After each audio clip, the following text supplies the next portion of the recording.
جی السلام علیکم دوستو، آج کا میرا ویلاگ کچھ لفافہ ٹٹو صحافیوں کے لیے ہے۔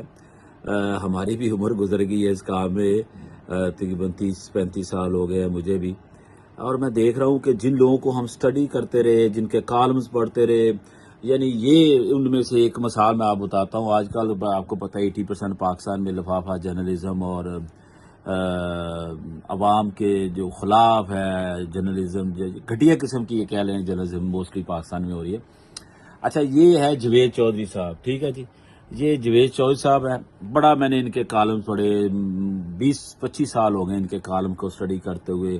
یہ بتائیں گے کہ جناب فلاں کینیا کے ایک فلاں جنگل میں ایک باندر تھا اور اس کے ہاتھ میں ایک تیلی آئی، وہ گلیوں سے گزر رہا تھا اور اس نے اچانک ایک جگہ تندور پہ بیٹھی ہوئی مائی کو دیکھا، وہ روٹیاں لگا رہی تھی۔ اس نے دیکھا اس نے آگ کیسے جلائی، تو اس کے ذہن میں آیا کہ یہ تیلی بھی آگ لگا سکتی ہے، تو وہ تیلی جناب وہ لے کے گئی اس تندور کے پاس، وہ باندر لے کے گیا اور اس نے آگ لگا کے تو پھر وہ جنگل میں واپس آیا اور پھر پورے جنگل کو آگ لگا دی اس نے۔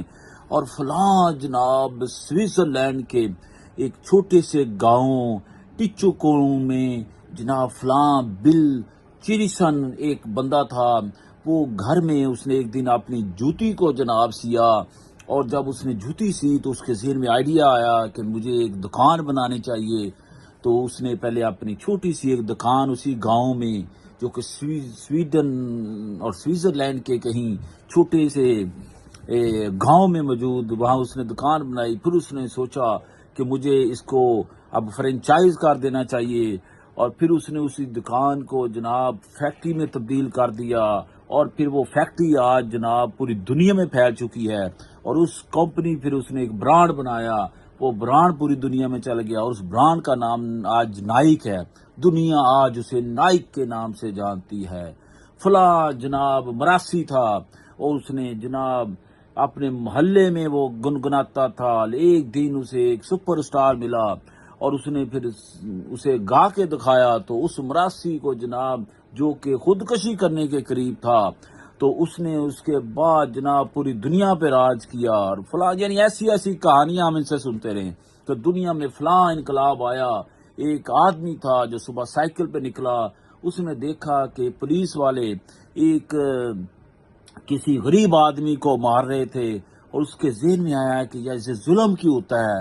اس نے سوچا، سارا دن وہ سوچتا رہا، کئی مہینے وہ اس پہ سوچتا رہا، پھر اس نے لوگوں سے بات کرنا شروع کی، اور پھر اس نے کہا کہ اس کا حل یہی ہے کہ انقلاب لایا جائے۔ یعنی کہنے کا مقصد یہ دنیا ایسی ایسی یہ سٹوری آپ کو پتہ ہے جو ایسا بناتے ہیں۔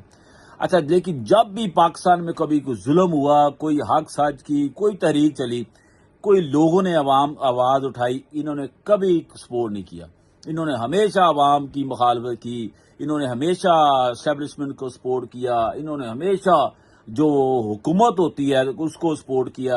انہوں نے ہمیشہ ہی تقریباً آپ کہہ لیں 99% انہیں جب بھی کوئی ریاست نے جو ظلم جبر کیے لوگوں پہ، وہ نہیں بیان کریں گے، بلکہ بیان کریں گے کہ ریاست کیا چاہ رہی ہے۔ یعنی اس طرح ان کے ہر ویلاگ میں ہوتے ہیں، یقین کریں پوائنٹ آپ دیکھ کے آپ کو آگ لگ جائے گی کہ یار یہ بندہ کیا کہہ رہا ہے، اور صرف پیسہ کما رہے ہیں سبسکرائب کے ذریعے، اپنی ویڈیو کو ایسی ایسی خبر چھوڑتے ہیں، جھوٹ سچ اور ایسا، یعنی جو چیز دنیا کو نہیں پتا وہ جو ایسا کو پتا۔ اب یہ سنیں مثلا یہ کیا کہتے ہیں جو پاکستان کے لوگ، انہوں نے کبھی نہیں کہا کہ پاکستان کی ملٹری میں ابھی بھی سینکڑوں لوگ بیچارے جو ہے بغیر ٹرائل کے عرصہ 1.5-2 سال سے سڑ رہے ہیں ابھی، بلکہ یہ بیان کریں گے کہ 3 آدمی جناب خودکشی انہوں نے کوشش کرنے کی کوشش کی ملٹری کے سیل میں، اور جو لوگ ملٹری سے رہا ہو کے آئے انہوں نے بڑی تعریف کی ہے، ہمیں تو بہت اچھے طریقے سے میس میں کھانا ملتا تھا، اور یہ وہ آپ کو پتہ ہی ہے کہ ملٹری میں جب پولیس کے پاس جو قید ہوتی ہے وہ پھپھو کے گھر پہ قید نہیں ہوتی، جب آپ کو قید تنہائی میں رکھ دیا جائے، خود ہی بیان کر رہے ہیں ابھی ویلاگ میں کہ وہ قید تنہائی میں رکھتے ہیں اور کوئی ایسی چیز ہی نہیں بندے کو دیتے جس سے وہ خودکشی کر لے، تو بندہ ویسے بھی ذرا اکیلا ایک چھوٹے سے میٹرس یا کسی چیز پھٹے پہ وہاں پہ ہوگا، اس نے کیا خودکشی کرنی ہے۔ اب ان کی ذرا ویلاگ سنیں، ذرا یہ دیکھیں اندر کا کوڈ ان کا سنیں جو چوہی صاحب کا۔ برداشت کرنے کی اور سڑکوں کے اوپر گھسڑنے کی اور مالی نقصان کی علاوہ ہمیں کوئی فائدہ نہیں ہوا. اور عمران خان صاحب کی جو جیل ہے وہ ٹائٹ سے ٹائٹ ہوتی چلی جا رہی ہے. جو یہ احتجاج ہوتا ہے تو اس کے بعد عمران خان صاحب کے لیے مزید زندگی مشکل ہوتی چلی جا رہی ہے. تو ہمیں یہ چاہیے کہ ہم اس احتجاج کے بجائے ایک پورا من قسم کی موومنٹ چلائیں جس کا عمران خان صاحب کو فائدہ ہو, اور ہمیں اسٹیبلشمنٹ کے ساتھ معاملات کو درست کر لینا چاہیے. یہی ایک میتھڈ ہے, یہی ایک طریقہ جس سے عمران خان صاحب باہر آ سکتے ہیں. لیکن ظاہر ہے عمران خان صاحب اس کو تسلیم نہیں کر رہے, ان کی فیملی بھی اس کو تسلیم نہیں کر رہی, اور کچھ اور لوگ ہیں جو نہیں چاہتے کہ کوئی پورا من قسم کی موومنٹ چلائی جائے, تو وہ ہمیشہ پارٹی کو سڑکوں کے اوپر لے کے آتے ہیں. اب یہ جو تقسیم ہے کیا فائنل کال کے بعد ختم ہو جائے گی؟ مجھے نہیں لگتا ختم ہوگی, کیونکہ اب پارٹی کے اندر جو دراڑ ہے وہ وسیع ہو جائے گی, اور مجھے ایسے محسوس ہوتا ہے کہ جیسے کوئی فارورڈ بلاک بن رہا ہے پارٹی کے اندر, جو یہ چاہے گا کہ کسی قسم کی کال نہ دی جائے, کیونکہ اس وقت سموک بھی ہے اور اس وقت ٹھنڈ بھی ہے.